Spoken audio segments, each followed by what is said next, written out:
house would help you keep your minds and soul calm and relaxed.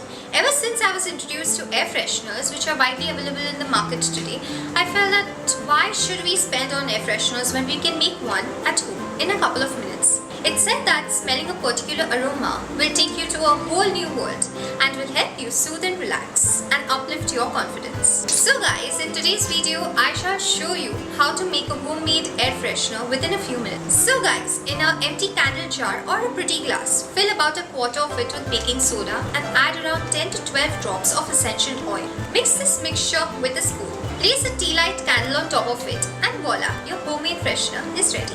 This tip was so quick, I really hope you guys try this at home to make your room feel amazing. So now guys, say goodbye to the negative thoughts and hello to the positive ones. This is a simple trick and I hope you guys use this tip to make your room smell fragrant and feel amazing. So guys, don't forget to keep watching it and also don't forget to be beautiful.